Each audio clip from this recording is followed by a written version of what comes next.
सुमेर ने ना समझते हुए पूछा, वो पेड़ ढूंढना होगा मतलब? आपको नहीं पता कहाँ है? मैं कुछ समझा नहीं। पवित्र पेड़ से क्या होगा? पुजारी जी ने कहा। सुमेर बाबू, वो पेड़ की एक अलग कहानी है जिसे फिर कभी बताऊंगा। फिलहाल आप इतना समझ लीजिए, इस वक्त जो मुसीबत हम पर आई है उसके लिए उस पेड़ का होना बहुत जरूरी है। पुजारी जी से बात करने के बाद यह तय हुआ कि कल सुबह सबसे पहले ही सुमेर और पंडित जी कुछ लोगों को लेकर उस पवित्र पेड़ को देखने जाएंगे। पंडित जी ने सुमेर से कहा, सुमेर बाबू, आप अपने लोगों को लेकर मुझे गांव के पीछे वाली नदी के पास सुबह सुबह मिलिएगा। मैं मंदिर से होकर आ जाऊंगा। इतना कहकर पुजारी जी वहां से चले गए। पुजारी जी के जाने के बाद सुमेर सज्जन सिंह के पास गया और उसके पास बैठकर उसे देखता हुआ बोला, बाबा, पता नहीं इस गांव में कितने राज दफन हैं और जाने ऐसी कितनी सारी बातें हैं जिसके बारे में मुझे अब तक कोई जानकारी नहीं है। काश कि आप एक बार बोल पाते, काश कि आप मेरे बहुत से सवालों के जवाब दे पाते। खैर, फिलहाल तो मुझे ये समझ नहीं आ रहा बाबा कि भूत प्रेत तक तो ठीक है, लेकिन ये पेड़ पौधों का क्या चक्कर है? लेकिन अफसोस, आप तो कुछ बोलेंगे नहीं। बस एक पुजारी जी हैं जो हम सबका सहारा है। इतना कहकर सुमेर वहां से चला गया। पीछे से सज्जन सिंह सुमेर को बेचैन नजरों से जाते हुए देखता रहा। अगले दिन सुबह सुबह सुमेर अपने खास आदमी मनवा और महादेव को लेकर गांव के पीछे वाली नदी के पास जा पहुंचा। अभी उनको आकर कुछ ही मिनट बीते थे कि पुजारी जी भी अपने एक चेले के साथ वहां आते दिखे। पुजारी जी सुमेर के पास आए और बोले, चलिए आप लोग, आइए मेरे साथ। इतना कहकर पुजारी जी आगे आगे चलने लगे और सुमेर अपने लोगों के साथ उनके पीछे पीछे चल पड़ा। थोड़ा आगे जाने के बाद नदी पर बने कच्चे पुल को पार कर नदी के दूसरे किनारे फैले जंगल के भीतर पुजारी जी, सुमेर और उनके लोग चल रहे थे। चारों तरफ सन्नाटा फैला हुआ था। सिर्फ इनके चलने की वजह से सूखे पत्ते जो कुचले जा रहे थे उनकी आवाज गूंज रही थी। सुमेर ने चारों तरफ नजरें दौड़ाते हुए कहा, वैसे पुजारी जी, ये पेड़ है क्या? पुजारी जी ने मुस्कुराते हुए कहा, सुमेर बाबू, ये पेड़ दिखने में बहुत मामूली है और यही इसकी विशेषता है कि इसे देखकर कोई इसकी दिव्यता मालूम नहीं कर सकता। इसकी दिव्यता के बारे में चुनिंदा लोगों को ही जानकारी है और ईश्वर की कृपा से मैं भी उनमें से ही एक हूं।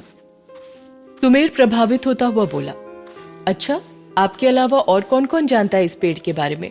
मेरा मतलब है, इस गांव में किसी और को भी जानकारी है?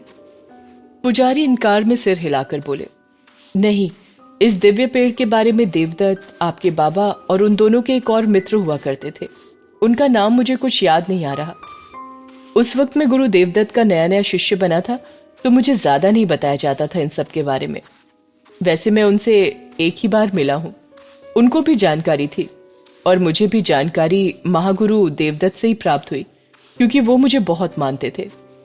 सुमेर ने उत्सुकता से पूछा, लेकिन पंडित जी, बाबा के मुंह से मैंने महागुरु देवदत्त का नाम कभी नहीं सुना। आप तो हमेशा बाहर रहे हैं और महागुरु कभी कभी गांव आते थे, और जब आते थे तो आपके बाबा के पास ही आते थे, और मुझे भी कभी कभी उनके चरणों में बैठने का मौका मिल जाता था। तो वो मुझे तरह तरह के ज्ञान देते थे और उन्हीं के कहने पर आपके बाबा ने मुझे मंदिर का पुजारी नियुक्त किया। आप कह सकते हैं देवदत्त मेरे पिता समान, गुरु सब कुछ थे। कुछ आगे जाने के बाद पुजारी जी एक जगह पर जाकर रुक गए और हैरानी और डरी नजरों से सामने देखने लगे। पुजारी जी के माथे पर पसीने की बूंदें चमकने लगी थी और डर के मारे उनके मुंह से आवाज ही नहीं निकली। सुमेर पुजारी जी की ऐसी हालत देख उनसे बोला, पुजारी जी, क्या बात है? आप अचानक रुक क्यों गए और इतना घबरा क्यों रहे हैं? पुजारी जी अपनी कांपती आवाज को स्थिर करने की कोशिश करते हुए बोले, असंभव, ऐसा कैसे हो सकता है? क्या नहीं हो सकता है? पुजारी जी, क्या हुआ? कुछ बताइए, अब क्या नई मुसीबत है? सुमेर का सब्र अब खत्म हो रहा था। पुजारी जी सुमेर की तरफ देखकर बोले, वो पेड़ सूख कैसे गया? वो भी पूरी तरह से? अभी पिछले हफ्ते ही तो मैं यहां आया था और तब तक वो पेड़ हरा भरा था। पुजारी जी ने सामने की तरफ इशारा किया। सुमेर ने जब देखा, सामने बहुत सारे पेड़ बहुत विशाल और हरे भरे थे। लेकिन उन सब के बीच में एक ऐसा पेड़ था जो बिल्कुल सूख कर काला हो चुका था। उसे देखकर ऐसा लग रहा था जैसे इसमें कभी जान रही हो। तुमेर पुजारी जी से बात पर बेयकीनी से बोला, ऐसा कैसे हो सकता है पुजारी जी? अगर कुछ दिन पहले ये पेड़ हरा भरा था तो इतने विशाल पेड़ का इस तरह सूख जाना मानो कभी हरा था ही नहीं, ऐसा तो संभव ही नहीं है। पुजारी जी चारों तरफ देखते हुए बोले, अब संभव है सुमेर बाबू, क्योंकि वो बंजारन आजाद हो चुकी है। ये सब उसी का किया धरा है। देखिए, मुझे जिस बात का डर था वही हुआ। तुमेर ने पुजारी जी की हालत देखते हुए उन्हें समझाया, ऐसा भी तो हो सकता है ये कोई और पेड़ हो, आप बेवजह परेशान हो रहे हैं। पुजारी जल्दी से बोले, नहीं, मैं सालों से इस जगह आ रहा हूं और इस पेड़ को हरा भरा देखकर तसल्ली कर जाता था, क्योंकि ये पवित्र पेड़ इस गांव की सुख शांति के लिए ही लगाया गया था। अच्छा, वो देखिए पेड़ के जड़ों की तरफ, उसके आसपास की माटी लाल दिख रही है। तुमेर पेड़ के जड़ के पास की मिट्टी को ध्यान से देखता हुआ बोला, हाँ। पुजारी ने समझाया, ये इसलिए क्योंकि इस पेड़ के जड़ में लाल रंग का द्रव्य होता है और यही इसकी पहचान है। जब इस पेड़ को बंजारे ने अपनी काली शक्तियों से नष्ट किया होगा, तब वही द्रव्य इसकी जड़ों से रिसकर मिट्टी में मिल गया होगा और उसके आसपास की मिट्टी लाल हो गई। तुमेर को शुरू से ये पेड़ की बातें कुछ समझ नहीं आ रही थी, इसलिए उसने विस्तार से पूछा, लेकिन पुजारी जी, बंजारन की पेड़ से क्या दुश्मनी होगी? भला वो पेड़ क्यों नष्ट करेगी? ऐसा भी तो हो सकता है ये पेड़ में कोई बीमारी लग गई हो और वो अपने आप सूख गया हो, या कोई और वजह हो। पुजारी जी तुरंत बोले, बंजारन की दुश्मनी इस पेड़ से नहीं, इस गांव से है, और उसने इस पेड़ को जानबूझकर नष्ट किया है, क्योंकि एकमात्र यही वो पेड़ है जिसकी सहायता से उसे पुनः वश में किया जा सकता था। इसलिए उसने इसे भी नष्ट कर दिया, ताकि भविष्य में वशीकरण की संभावना को ही खत्म कर दिया जा सके। पुजारी जी की बात सुनकर सुमेर उनसे तो कुछ नहीं बोला, लेकिन बगल में खड़े अपने आदमी मनवा से बोला, पंडित जी क्या बोल रहे हैं, मुझे तो कुछ समझ नहीं आ रहा है। मैं पहले बंजारन, फिर वशीकरण, ये सब तो ठीक था, लेकिन अब ये पेड़ क्या भला है? मनवा सुमेर की बात पर धीरे से बोला, मालिक, छोटी मुंह बड़ी बात है, लेकिन जो सामने है उसे झुठलाया तो नहीं जा सकता ना। गांव वाले आपको मानते हैं और इतनी बड़ी मुसीबत में आपको आपके पिताजी यानी बड़े मालिक की जगह देखते हैं। तो मालिक, ऐसी बात ना करें, ये आपकी छवि के लिए सही नहीं होगा।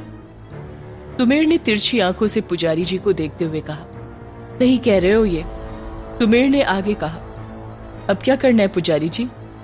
पुजारी जी बोले, आपके बाबा तो कुछ बोल नहीं सकते और गुरुजी अब रहे नहीं। ऐसे में अब एक ही उपाय है, आपकी हवेली में बड़े ठाकुर का एक किताबों वाला कमरा हुआ करता था, जहां सिर्फ आपके बाबा ही जाते थे, और अक्सर गुरु देवदत्त और आपके पिताजी वहीं बैठकर चर्चा करते थे और किताबें पढ़ते थे। मैं 1 या 2 बार वहां गया हूं। वहां हमें जरूर कुछ मिल सकता है कि आखिर इस समस्या का उपाय क्या हो सकता है। तुमेर गहरी सांस लेकर बोला, तो अभी हमें वापस हवेली जाना होगा? हाँ, लेकिन मैं भी आपके साथ चलूंगा, पुजारी जी ने कहा। दूसरी तरफ विक्की के घर पर विक्की सोया था। अनन्या किचन में ब्रेकफास्ट बना रही थी और ध्रुव अपनी चाय का कप लिए कमरे की खिड़की पर खड़ा सुबह सुबह बाहर की हरियाली को निहारने में लगा हुआ था। इतने में बेड पर रखा ध्रुव का मोबाइल बज उठा। ध्रुव ने बेड के पास आकर जैसे ही अपने मोबाइल की तरफ देखा, उसके चेहरे पर जो थोड़ी देर पहले सुकून के भाव थे वो बदल गया। अब वो परेशान सा दिखने लगा था। उसने मोबाइल हाथ में लेकर देखा, स्क्रीन पर पापा नाम फ्लैश हो रहा था। ध्रुव खुद से बोला, इन्होंने मुझे क्यों कॉल किया है? फोन लगातार बजता रहा और उसके बाद कॉल डिस्कनेक्ट हो गया। ध्रुव को लगा कि शायद अब वो दोबारा कॉल नहीं करेंगे, लेकिन वो गलत था। अगले ही पल दोबारा से कॉल आया। इस बार कुछ रिंग के बाद ध्रुव ने कॉल रिसीव कर लिया और बहुत ही ठंडी आवाज में बोला, हेलो मिस्टर रॉय, आज मेरी याद कैसे आई आपको? दूसरी तरफ से एक ठहरी हुई लेकिन कड़क आवाज उभरी, कैसे हो ध्रुव? ध्रुव ने उसी अपरिचित लहजे में कहा, आज अचानक मेरी फिक्र कैसे? दूसरी तरफ से उसके पापा की वही कड़क आवाज आई, ये तुम अपने पापा से किस तरीके की बात कर रहे हो? क्या तुम में इतना भी मैनर्स नहीं है कि अपने पिता से कैसे बात करते हैं? अपने पापा की बात सुनकर ध्रुव के होठों पर एक अजीब सी दर्द भरी मुस्कुराहट उभरी, लेकिन उसने अपने मन को शांत करने के लिए कमरे के चारों तरफ देखा और एक लंबी सांस छोड़ते हुए बोला, तो आपने बताया नहीं कि आपने मुझे कैसे कॉल किया? ध्रुव के अंदाज और उसकी बातों को पूरी तरीके से नजरअंदाज करते हुए उसके पापा बोले, तो बेटा जी कब तक लौटने का प्लान है? आखिर कब तक उस गांव में बैठना है? आगे का भी देखना होगा। कॉलेज के बाद क्या करना है, जॉब या स्टडी? जल्दी आ जाऊंगा। ध्रुव ने केवल इतना ही कहा। इस पर उसके पापा ने पूछा, जल्दी आ जाऊंगा मतलब आजकल में नहीं आ रहे हो? और कितना वक्त लगेगा? मैंने कहा ना मैं आ जाऊंगा, मैं बाद में बात करता हूं आपसे, बाय। इतना कहकर ध्रुव ने अपने पापा की आगे एक भी बात सुने बिना ही कॉल कट कर दिया। उसके बाद उसने अपना मोबाइल बेड पर जोर से पटका और वापस से कमरे की खिड़की के पास जाकर खड़ा हो गया। कुछ देर बाद उसने अपनी आंखें बंद की और गहरी सांस लेने लगा, जैसे वो खुद को कंट्रोल करने की कोशिश कर रहा हो। अनन्या जो कि रूम के दरवाजे पर खड़ी होकर ये सारी चीजें देख रही थी, उसे ध्रुव की फिक्र हो रही थी। अनन्या अपने आप से बोली, फिर पूरा दिन इसका मूड ऑफ रहेगा। पता नहीं क्यों वो अपने पापा को इतना नापसंद करता है।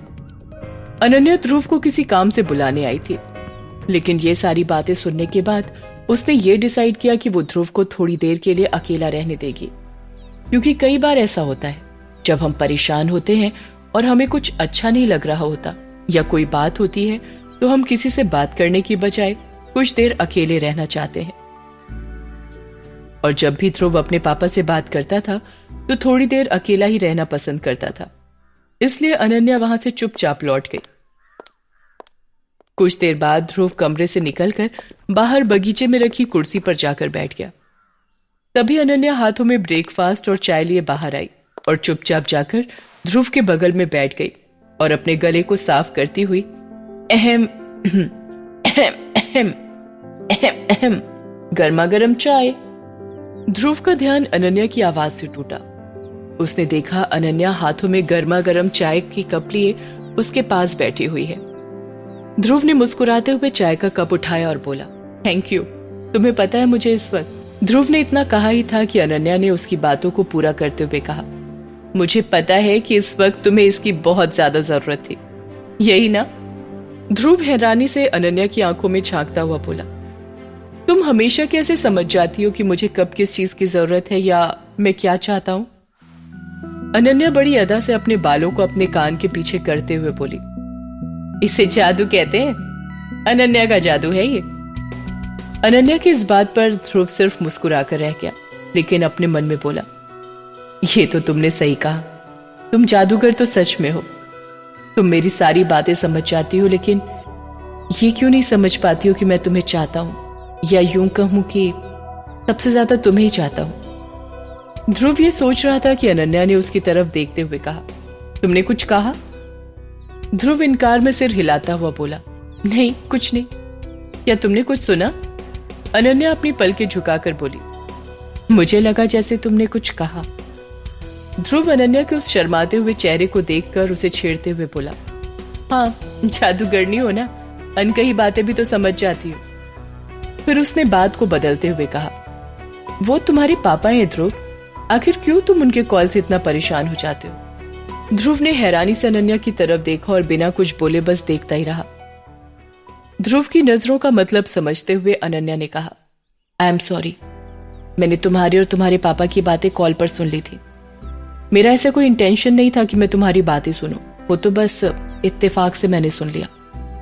लेकिन ध्रुव तुम अपने पापा से बात करके इतना परेशान क्यों हो जाते हो? अनन्या की बात से ध्रुव एक बार फिर बेचैन हो गया था।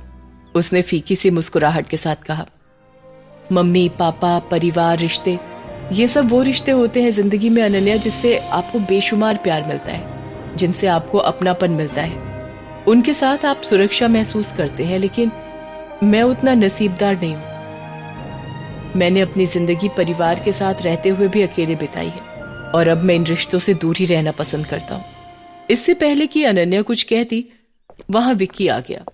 लेकिन इन दोनों को बातें करते हुए देख विक्की ओवर एक्टिंग करते हुए बोला, सॉरी सॉरी सॉरी, क्या मैं गलत वक्त पर आ गया?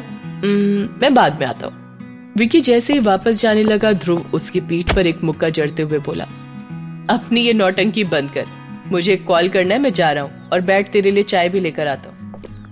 ध्रुव चला गया और विक्की वहीं अनन्या के बगल में बैठ गया। और गौर किया कि अनन्या की नजर सिर्फ जाते हुए ध्रुव पर टिकी हुई थी। वो अपने आप से बोला, दुनिया की नजरों में तू कितना भी होशियार बन ले ध्रुव, लेकिन है पक्का उल्लू।